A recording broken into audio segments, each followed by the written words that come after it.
ઓમ નમો ભગવતી વાસુદેવાય. ઓમ નમો ભગવતી વાસુદેવાય.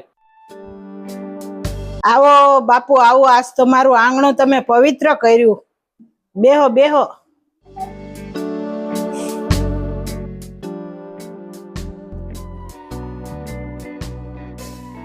લ્યો બાપુ પાણી.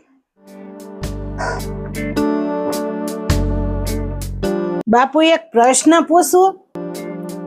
પૂછો ની. હે બાપુ, દુનિયામાં હાસી શાંતિ ક્યાં મળે? ગમે એટલા પૈસા કમાઈ લઈ, ગમે એટલા ફરી આવીએ, તોય મનને સાચી શાંતિ ક્યાંય મળતી જ નથી. દુનિયામાં કઈ એવી જગ્યા છે તે હાસી શાંતિ મળે?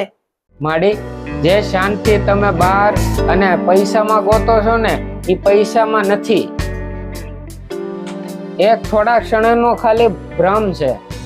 હાસી શાંતિ કોઈ જગ્યામાં નથી, એ આપણા સંસ્કારોમાં છે. આજનો આ સમય કેવો આવી ગયો છે ખબર છે? લોકો પાસે અત્યારે મોટી મોટી ગાડીઓ છે, પણ પરિવાર સાથે બેહવાનો ટાઈમ નથી. ઘરમાં એસી ચાલુ છે, પણ દિલમાં એકબીજા પ્રત્યે ગરમાટો છે.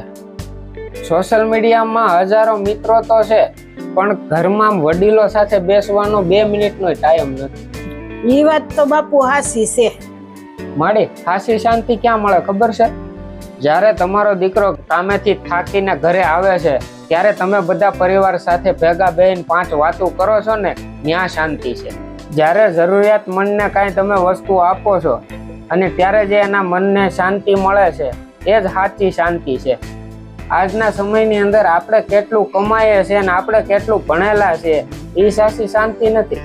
આજના સમયમાં એ સંસ્કારી નથી કે જે પગાર લાવે છે, કે જે વધારે ભણેલા છે. સાચા સંસ્કાર તો એ છે કે કપરા સમયમાં પણ આપણા પરિવારને અને આપણી મર્યાદાને આપણે કેટલી સાચવી શકીએ છીએ. પૈસા તો આજે છે અને કાલે નથી, અને વડીલોના સંસ્કાર અને ઘરમાં વસાવેલું પ્રેમનું ઝરણું ક્યારેય સુકાતું નથી. જે ઘરમાં નાનાઓની અને મોટાઓની માન મર્યાદા છે, એ જ ઘરનું સૌથી મોટું સુખ અને શાંતિ છે. બાપુ, તમે તો મારી આંખો ખોલી નાખી. હું તો હાસી શાંતિ બહાર ગોતતી હતી. હાસી શાંતિ તો મારા પરિવારમાં જ છે. ઘર મોટો હોવો જરૂરી નથી, ઘરમાં પ્રેમ મોટો હોવો જરૂરી છે. કારણ કે ઘરમાં પ્રેમ, સંસ્કાર, વડીલોના આશીર્વાદ હોય છે, ત્યાં જ સાચી શાંતિનો નિવાસ હોય છે. તો જય સિયારામ મિત્રો, હું છું ઋતિક દાણીધારિયા, અને અમારો આ કોન્સેપ્ટ તમને કેવો લાગે છે? જો અમારા વિડીયો તમને ગમતા હોય તો અમારા વિડીયોને લાઈક, શેર ને સબસ્ક્રાઇબ કરી દેજો.